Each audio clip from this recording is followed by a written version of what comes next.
out in Marvel Comics.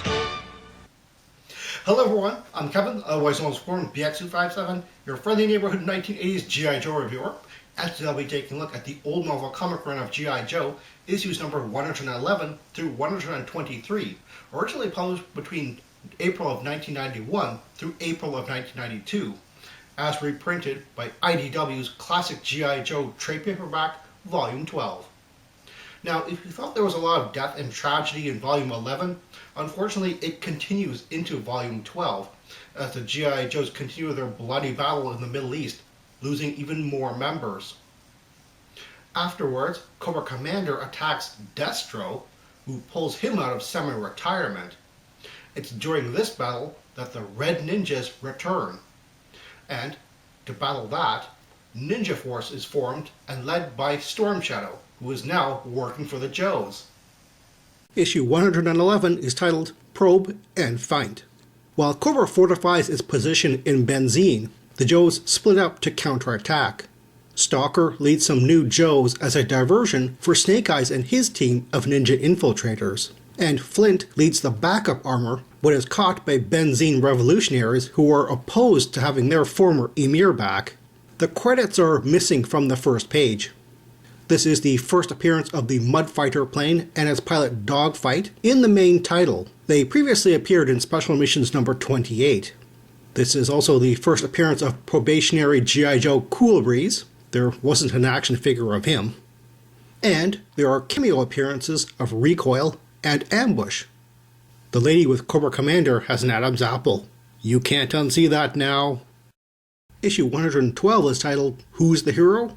In this issue, Benzine revolutionaries threaten to blow the cover on the Joe's ninja infiltration team, so it's up to a new Joe to put his life on the line and create a diversion for them. And an unarmed Snake Eyes and Storm Shadow catch up to the Saw Viper who killed some Joes from issue number 109.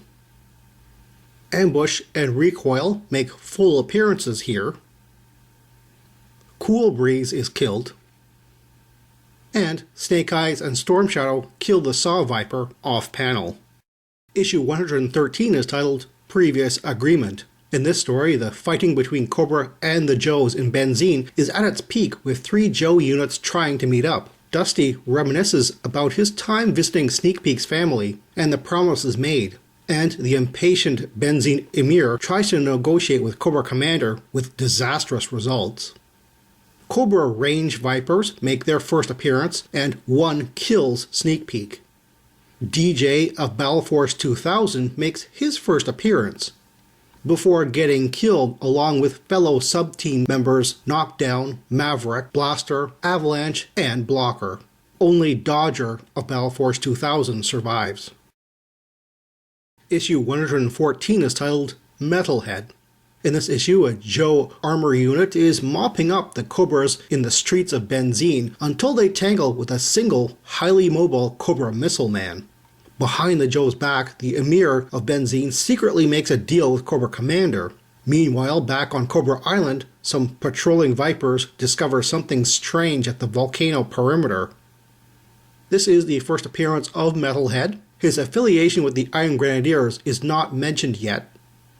It's also the first appearance of G.I. Joe Salvo. Zartan and Billy are revealed to be the only survivors of the freighter volcano assassination attempt from issue number 98. And there's a Jack Kirby Easter egg on the last page. And Rock and Roll appears in his version 3 outfit for the Supersonic Fighter series, basically a recoloring of his previous outfit. Issue 115 is titled Counting Coup. The odd title is explained nicely at the end of the story.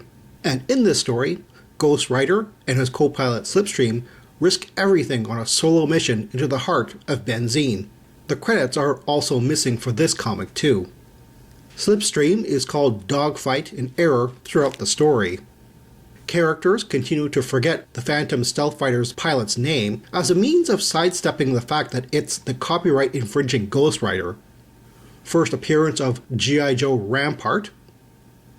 The first full appearance of the Cobra Hurricane VTOL jets and their Vapor pilots. Hawk is wearing an inscribed gift watch, But who is Roxy? You'd expect it to be Barbara from the 1987 G.I. Joe and the Transformers comic crossover, the only time he's ever shown romantically involved. Issue 116 is titled Destro Must Die. This is the start of the series Destro Search and Destroy Part 1 of 3.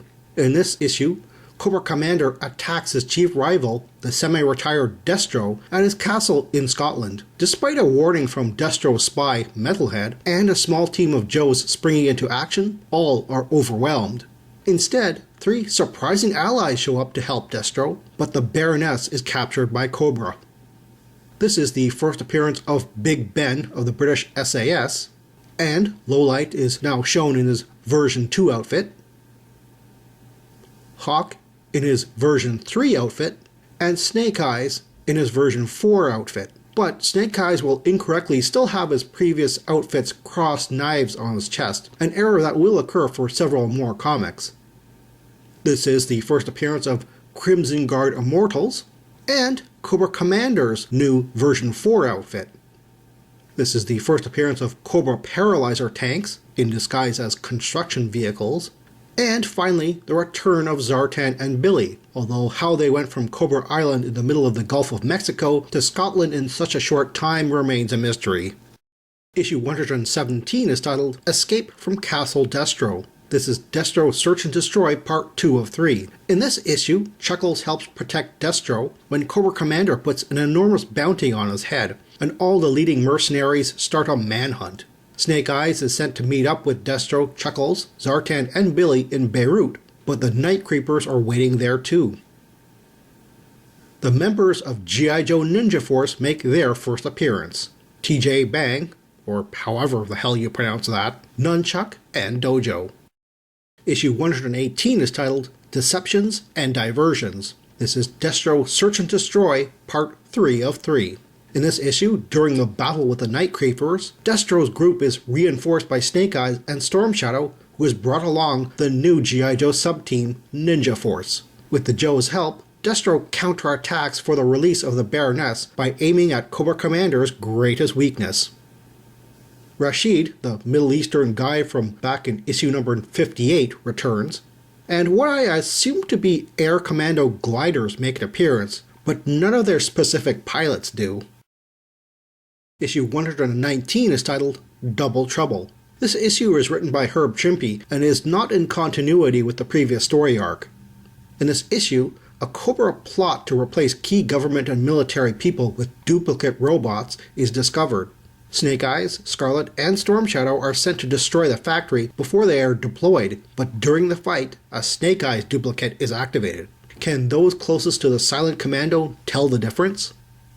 This is the first appearance of the G.I. Joe Skystorm X-Wing Chopper and its pilot, Windmill. And Storm Shadow in his version 3 Ninja Force outfit. Issue 120 is titled Return to the Silent Castle. In this issue, Destro takes the Baroness to his Transcarpathian castle after rescuing her from Cobra Commander, but she begins to act oddly. Hiding in the lower depths are refugee red ninjas who don't want to be disturbed and attack the former owner. Ninja Force is deployed once again to aid Destro. This is the first appearance of Cobra Battlecopters. They were mentioned in the previous issue. The first appearance of Slice and Dice, new leaders of the Red Ninjas and not yet associated with Cobra. The first appearance of the G.I. Joe Badger Jeep, Brawler Tank, and Battle Wagon Motorized Vehicle. And this is the first appearance of Dusty in his new version 2 outfit. Destro's comment about a sculptor is a nod to Bill Merklin, who not only sculpted the holographic Dove in Visa credit cards, but also the G.I. Joe action figures themselves. Issue 121 is titled Slice and Dice and Everything Nice. In this issue, inside the Silent Castle, Destro and the Baroness struggle against the Red Ninjas and their leaders Slice and Dice. Outside, the Joes and Cobras are preparing for battle, and Ninja Force is silently making their way into the castle. Destro comes to a realization about the Baroness's odd behavior and acts upon it. This is the first appearance of Toxo Vipers in their version 2 uniforms. and the first appearance of Saw Vipers as generic troopers and not an individual. Issue 122 is titled Transformer. In this issue, the G.I. Joe team and Cobra forces outside the Silent Castle start fighting, but Cobra reinforcements arrive first. Inside, the Ninja Force battle the bulk of the Red Ninjas, but Slice and Dice separate to chase down Destro. After being in the brainwave scanner, Destro shows the Baroness the secret of the Silent Castle. Stalker's outfit is corrected to his version 2 outfit, which he will wear throughout this story arc, but started in version 1 in issue 120.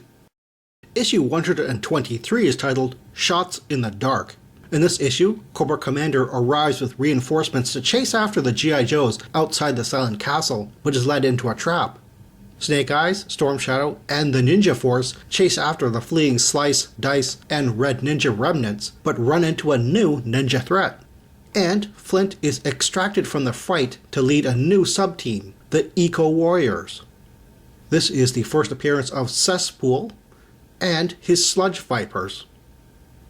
The first appearance of the Eco Warrior sub-team members, Clean Sweep and Ozone. And the first appearance of Drug Kingpin Headman and his soldiers, the Headhunters.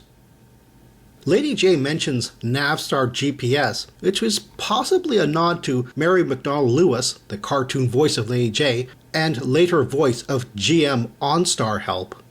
Well, that's all the time I have right now. Please check out my Facebook page for more information and behind-the-scenes photos for these reviews. Thank you for watching this video, and stay tuned for next time to see another 1980s G.I. Joe toy review. See you then.